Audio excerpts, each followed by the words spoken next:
আসসালামু আলাইকুম রহমতুল্লাহি ওয়া বারাকাতুহু। সম্মানিত দর্শক, আমাদের দেশে অনেক কিছু ঘটছে পর্দার অন্তরালে, আর আমরা সম্মুখ সারি থেকে যা দেখছি তা মূলত প্রকৃত ঘটনা নয়।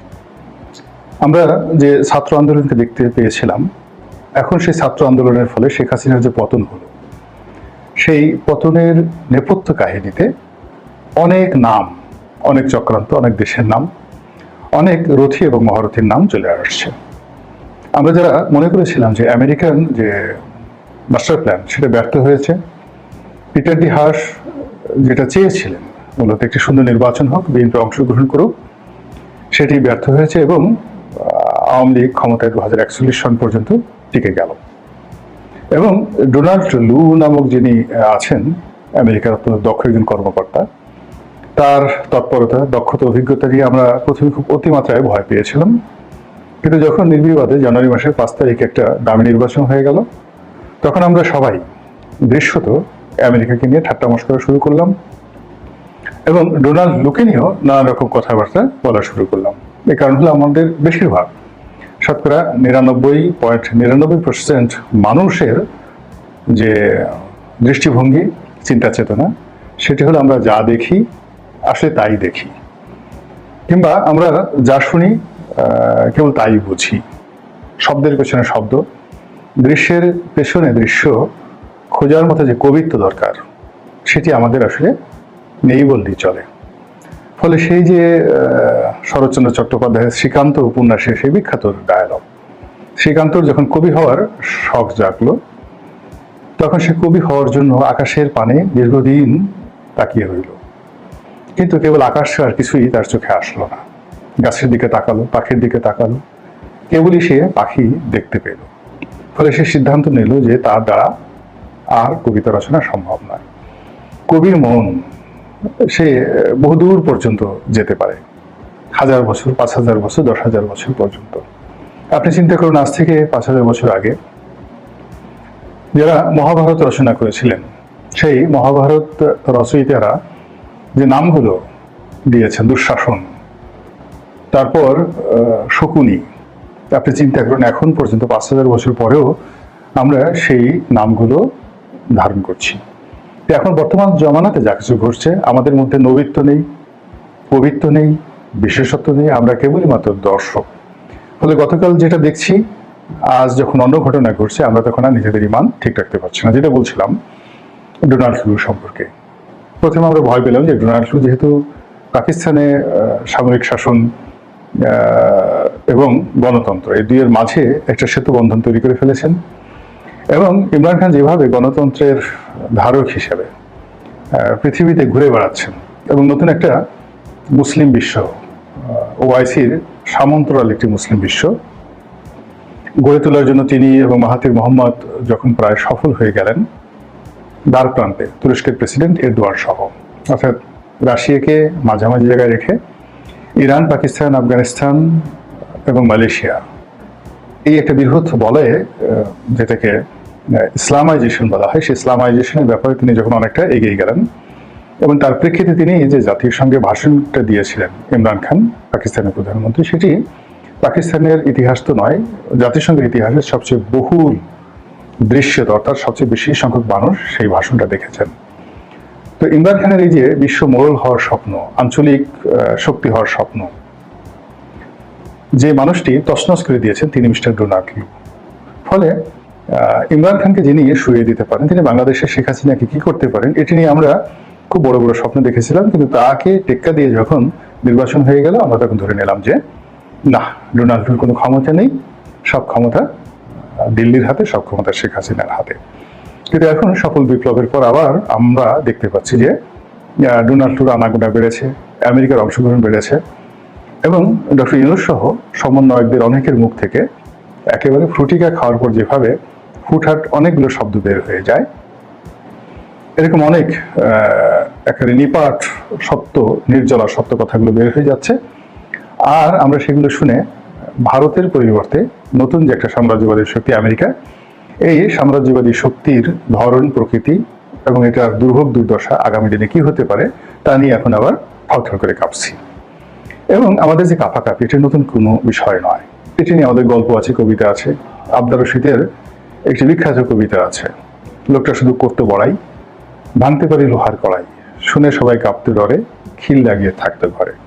তো এই যে ভয় পাওয়া, আতঙ্কিত হওয়া, এটা আমাদের রক্তের মধ্যে মিশে আছে। তো কাজে আমরা এখন এই যে চলমান সময় যে অস্থিরতা ভুগছি, বা যেভাবে একটি ঘটনার মধ্যে আরেকটি ঘটনার দেখতে পাচ্ছি এবং একটির সঙ্গে অন্যটার মিল ঘটাতে পারছি না, এটি আমাদের সহজাত বাঙালি চরিত্র। কিন্তু এই চরিত্রের মধ্যে আবার কতগুলো ইতিহাস রয়েছে। অতীতে আমাদের দেশে আমেরিকার যে মাস্টার প্ল্যান, সেই মাস্টার প্ল্যানে আমেরিকার সবচেয়ে বিশ্বস্ত সঙ্গী ছিল স্বৈরাচারী এরশাদ এবং জাতীয় পার্টি। এবং তারা এরশাদ সাহেবকে সর্বোচ্চ প্রোটোকল দিয়েছে আমেরিকা। এবং তাদের যে চিন্তা চেতনা ছিল, তাতে এরশাদ সাহেব যদি পারতেন সারা জীবন ক্ষমতায় থেকে যেতেন। সে কারণে আজকে ডক্টর মোহাম্মদ ইউনূস যেভাবে পশ্চিমাদের দ্বারা সম্মানিত হচ্ছেন, সামরিক শাসক হওয়ার পরও পশ্চিমাদের দ্বারা একইভাবে তিনি সম্মানিত হয়েছেন, গৃহীত হয়েছেন। এবং ওই সময় আমেরিকাতে হোসেন মোহাম্মদ এরশাদ সাহেবের যে ভিজিটগুলো, আপনি দেখলে অবাক হয়ে যাবেন যে দিল্লির প্রধানমন্ত্রী বা দিল্লির প্রেসিডেন্ট, তারা যে রাষ্ট্রীয় প্রোটোকল পেতেন তার চেয়ে কোনো অংশে তো কম নয়, বরং ক্ষেত্র বিশেষে বেশি প্রোটোকল নিয়ে হোসেন মোহাম্মদ এরশাদ হোয়াইট হাউসে সংবর্ধিত হয়েছেন। আপনারা ভিডিও দেখে নিতে পারেন। এবং ওই সময় আমেরিকান লবির যে সকল দেশ, সৌদি আরব, সংযুক্ত আরব আমিরাত, কুয়েত, এই সকল রাজ পরিবারের সঙ্গে আমেরিকার মদতে হোসেন মোহাম্মদ এরশাদের একটা ব্যক্তিগত ফ্রেন্ডশিপ গড়ে উঠেছিল। কিন্তু বাংলাদেশে যেভাবে দিল্লি হাসিনাকে রাখতে পারেনি, আমেরিকাও সেভাবে এরশাদকে রাখতে পারেনি। কিন্তু এরশাদের ক্ষমতা চলে যাওয়ার পরেও যেন তার রাজনীতি থাকে, তার রাজনীতি পুনর্বাসিত হয় এবং তার দল নিরাপদ এবং অক্ষত থাকে, আমেরিকার পক্ষ থেকে সর্বোচ্চ প্রোটোকল দেওয়া হয়েছে। এবং আমেরিকার যে দোসর, ভারতের পক্ষ থেকেও কিন্তু অনুরূপ তাদেরকে, মানে যাকে বলা হয়, প্রোটেকশন দেওয়া হয়েছে। বাংলাদেশে কিছু কিছু ব্যতিক্রম হয়েছে, যেমন বিএনপির সঙ্গে চীনের ভালো সম্পর্ক, সৌদি আরবের ভালো সম্পর্ক, কিন্তু আমেরিকার সঙ্গে বিএনপির আসলে কখনোই এরকম সুসম্পর্ক যায়নি। আবার ধরুন দিল্লির সাথে বিএনপির যে সম্পর্ক, এটাও ভালো যায়নি। অন্যদিকে আওয়ামী লীগের সঙ্গে যে দিল্লির সম্পর্ক, এটি কখনো ভালো গেছে, মন্দ গেছে, কিন্তু আমেরিকার সঙ্গে আসলে আওয়ামী লীগের সম্পর্ক কখনোই ভালো যায়নি। তো কাজেই দিল্লিকে নিয়ে এবং ওয়াশিংটনকে নিয়ে সবসময় আওয়ামী লীগের মধ্যে যে চিন্তা ছিল, এরশাদ সাহেবই একমাত্র শাসক স্বাধীন বাংলাদেশে যারা দিল্লি এবং আমেরিকা এই দুটো শক্তিকে একই টেবিলে যুগপৎভাবে সন্তুষ্ট রাখতে পেরেছিল। এবং চীনের সঙ্গেও কিন্তু তাদের একটা নিদারুণ সম্পর্ক ছিল, অসাধারণ সম্পর্ক ছিল হোসেন মোহাম্মদ এরশাদ সাহেবের। তো এরশাদ সাহেবের পতনের পর আওয়ামী লীগ জমানাতে, বিএনপি জমানাতে দিল্লি এবং আমেরিকা যুগপৎভাবে মূলত এরশাদ সাহেবকে টিকিয়ে রেখেছেন। এবং এখন দেখেন এই সময়টিতে সবার মানে মধ্যে একটা ত্রাহি অবস্থা। বিশেষ করে আওয়ামী লীগের যারা দোসর ছিলেন তাদের মানে একেবারে কাপড় চোপড় নষ্ট হয়ে যাওয়ার মতো উপক্রম। কিন্তু সেখানে জাতীয় পার্টির যিনি চেয়ারম্যান রয়েছেন, তারা জিএম কাদের, এবং জিএম কাদেরের যারা সঙ্গী সাথী রয়েছেন, তারা বলতে গেলে নাকে তেল দিয়ে ঘুমাচ্ছেন, নির্বিবাদে ঘোরাফেরা করছেন, মামলা মোকদ্দমা, হুমকি ধামকি কোনো কিছুতেই তারা ভয় পাচ্ছেন না। উল্টো তাদের বিরুদ্ধে একটা মামলা হয়, অর্থাৎ জিএম কাদের বিরুদ্ধে একটা মামলা হওয়ার কারণে তিনি ঘোষণা দিয়েছেন যে রংপুরকে অচল করে দেবেন।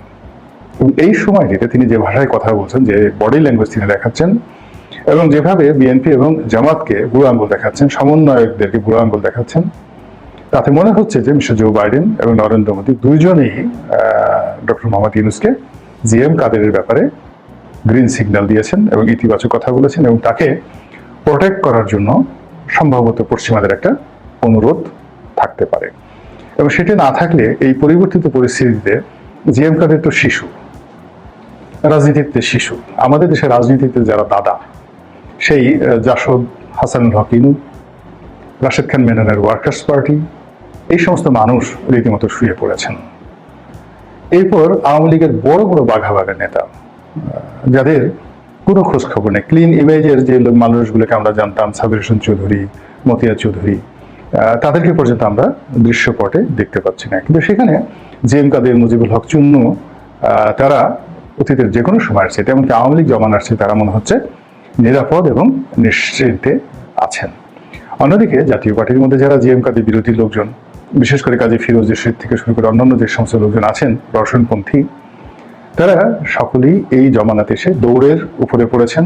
অনেকে পুরনো মামলা মোকদ্দমা নিয়ে টান দেওয়া হয়েছে, অনেকে জায়গায় সম্পত্তি, ব্যবসা বাণিজ্য নিয়ে টান দেওয়া হয়েছে, এমনকি অনেকের জীবনের উপর হুমকি পর্যন্ত এসেছে। এবং কোন সূত্র থেকে তাদের উপরে এই হুমকি এসেছে এটা আমরা বলতে পারবো না। কিন্তু বাস্তবতা হলো, দেখুন, রওশনপন্থী কাউকে কিন্তু মাঠে এখন দেখা যাচ্ছে না। তো এখন মাখন খেলো জিএম কাদের, তারপরে পোলাও কোরমা খেলেন